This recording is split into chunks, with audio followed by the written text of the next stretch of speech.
One of the simplest use cases of AI is to summarize text, whether that's an email, a meeting, or even a chapter in a book. So in today's video, we're going to see how we can use AI to summarize a Wikipedia page. Now, this is a pretty basic implementation, but it can serve as a good introduction to the topic and can also be scaled to other use cases. So let's jump in. Let's start with the system design. And this is important when you're working with AI, to have a general idea of what you want to create before going into a pair programming session or what have you. We'll start with our Wikipedia page text. What we want to do is send that text to an AI model like GPT-4o. And then what we want that model to return to us is a summary of all of this text. And now one of the issues with this is getting the Wikipedia page text itself. We can ask ourselves, how do we expect to get this text? Well, one way we could do it is simply by going to a Wikipedia page and copying that text and then pasting it into our script, but that's not very efficient. What we can imagine instead is to start with a Wikipedia page URL. And then in this way, we can add an interstitial web scraping step to scrape the text of that URL and then use that text and send it through our pipeline as normal. So with that in mind, our to-do list will be to create a function to scrape a Wikipedia page. Once we have that function, we want to extract that text. We want to then send that text to the GPT-4o API for summarization. We want to output that summary, and then once we have those pieces working, we want to put it all together into a cohesive script. So let's begin coding this. So we have our pipeline and our to-do list. Now, to help us create this function to scrape the Wikipedia page, we're going to use Claude, Anthropic's AI model. So you can head over to claude.ai/login, and I'm going to log in with my Google account. Once you're there, you should see this interface, and with Claude, you get 15 free messages a day. Thankfully, we shouldn't need to use all of those today, but if you do, then you can always upgrade. Okay, so we want to create a function to scrape a Wikipedia page, given its URL. Let's describe that to the model and see what it comes up with.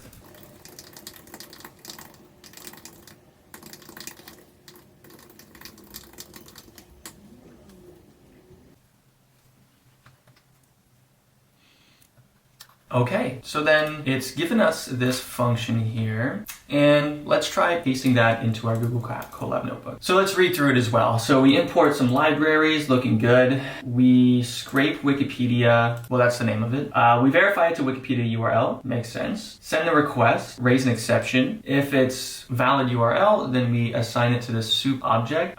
We remove unwanted elements, get the main content, and then extract all paragraphs. And then we do some text cleanup at the end. Okay, so this, generally speaking, looks good. Oh, it also tells us that we need to install these libraries. So I'll go back to the Colab notebook and I'll add in another block to install these libraries. And then it gives us a sample URL. So let's test this out. Let's run this block and then let's test this function with this URL.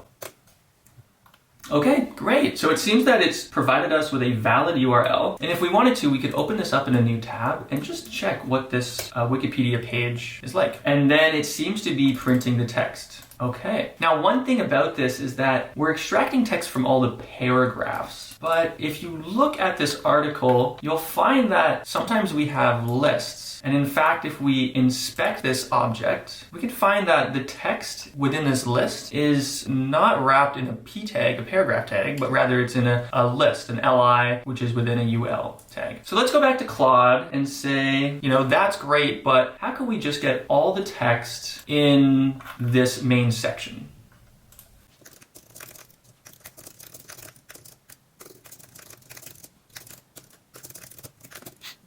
And we'll add a statement to say, don't overcomplicate things.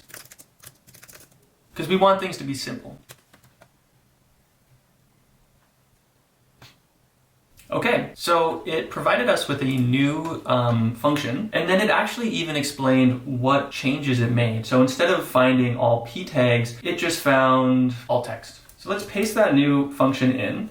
Let's run this code block to redefine our scrape Wikipedia function, and then let's try it again. And actually, before we run this, let's do a simple test. because before we said that this phrase, beautiful is better than ugly, because it's in a list, it won't be included in our text. So if we control F, we search for that and we see that it's not in this text here. So let's run this block again and see if our new function does include this phrase. Okay, then let's run that again. And now we see that yes, this phrase is in fact in the return text. Okay, so awesome. If we go back to our to-do list, we can see that we've created a function to scrape a Wikipedia page of its text. We also are extracting this text. That's what we're doing in this line, and we're assigning it to this text variable. Okay. Now the next thing we want to do is send this text to the GPT-4o API. And now to do this, we're going to go to the OpenAI playground. Now I'm already logged in here, but I'm just going to log out and show you what it means to get to this place.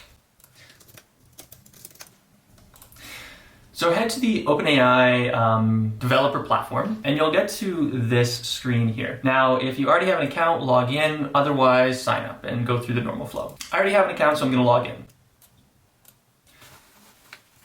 gonna verify my identity.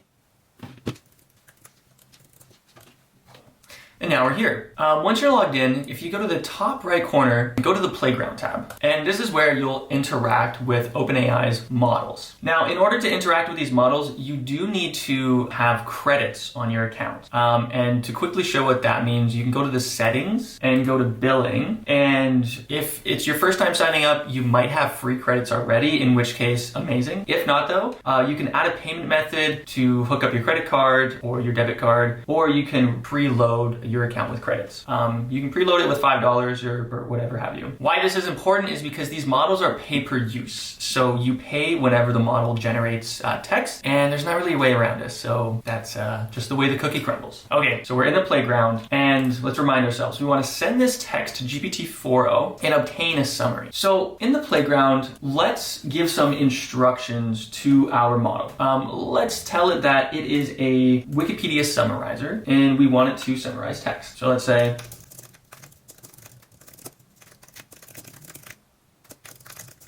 so we've given the system prompt as you are a Wikipedia page summarizer. Given a Wikipedia article, please summarize it into 2 or 3 sentences. So going back to our scraped text, let's just select all of this, go to our playground, paste it in as a user message, and hit run. Now we can see we've just pasted all of the text from this Wikipedia page and asked it to summarize, and lo and behold, here we go. We do have a summary. And if we wanted to test this again with a different article, let's take this URL for the history of mathematics and let's run our notebook again.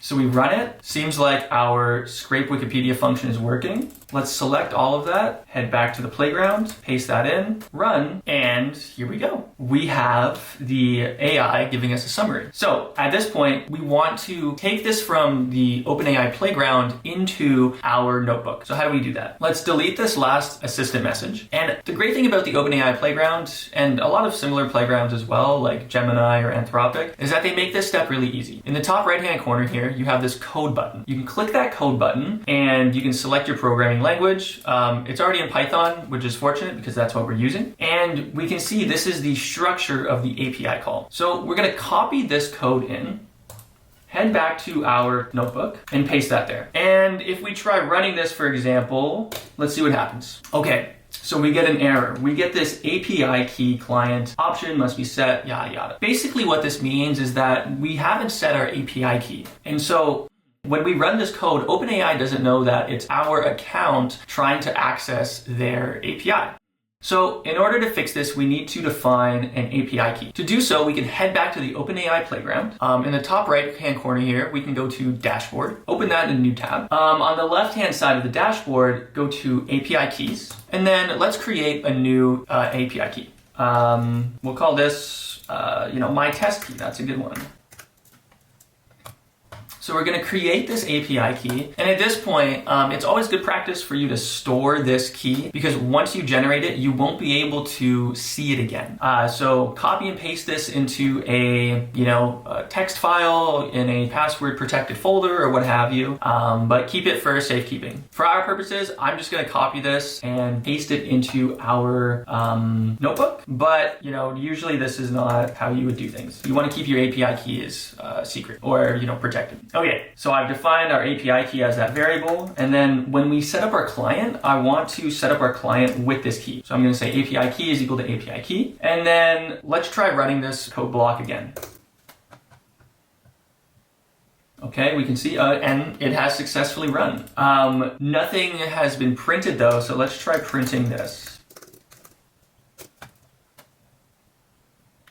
Okay, and there we go. We can see that we've been able to print the response. We have this response object, and what we're most interested in is this content. Now, a quick aside, we've added this import line here from OpenAI import OpenAI. But if you're receiving an error at this point, you may need to install the OpenAI library. So you can go pip install OpenAI. We can run this, and that will install the OpenAI package into this notebook. Okay, so we have this chat completion object, and a lot of this info we don't really need. We're only interested in the content. So in order to access that and return just that, we can access that with this line. So within the response, we want the choices list. Pardon me. We want the first entry in the choices list, and we want message, and then we want the content. So if we run this code block again, we should just get back the actual text summary. Okay, and here we go. Now, we've been able to send the text to the GPT-4o API and get the summary. So we're looking pretty good there. We can cross that off our list. But one thing we want to do here is make this into a function, because right now we've just hard-coded the Wikipedia text from this history of mathematics page, but ideally we'd like to send that text as a variable. So let's create a function for this. And let's pass in the variable wiki text.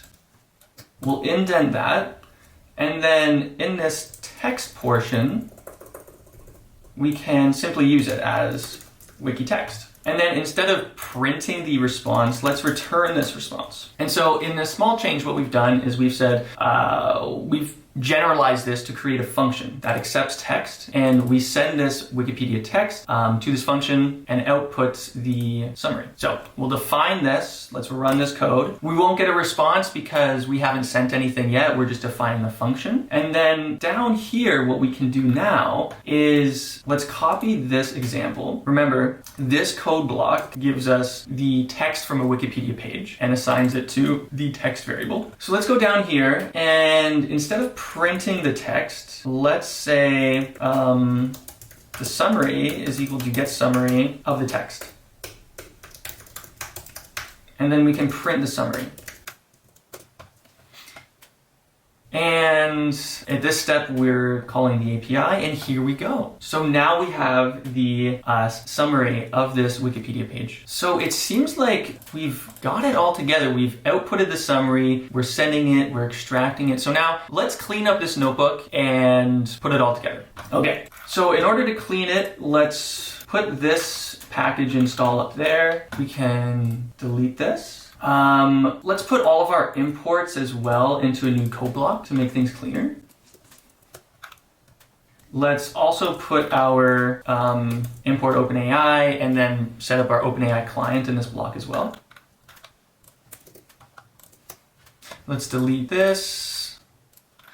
And so then what we're left with is these code blocks where we install the libraries, we import the packages, and then we define our separate functions. And this allows us to keep things modular and separate from each other and easier to understand. So we define Wikipedia, we define get summary, and then we define the example usage. Putting it all together, we can run these blocks individually, and we'll see that everything should work and we've accomplished what we wanted to. Now, if we wanted to take it one step further, we could also add titles for each of these code blocks, and it would be something like this.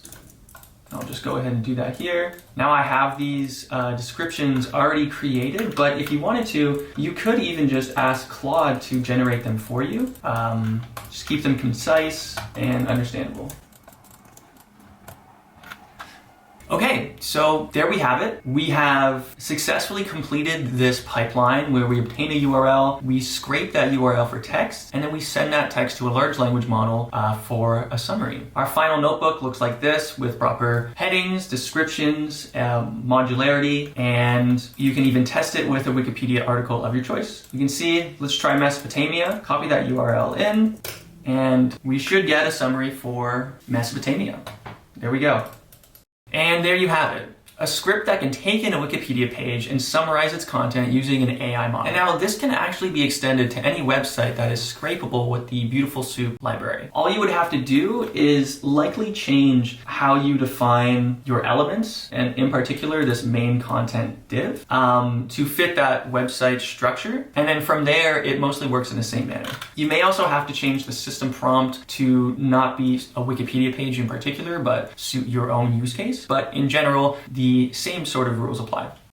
Great. And now in the next video, we're going to see how we can extend this script to not deal with just a single URL, but a list of URLs, and how we can extract information over a given topic range and do some data analysis with it. So stay tuned.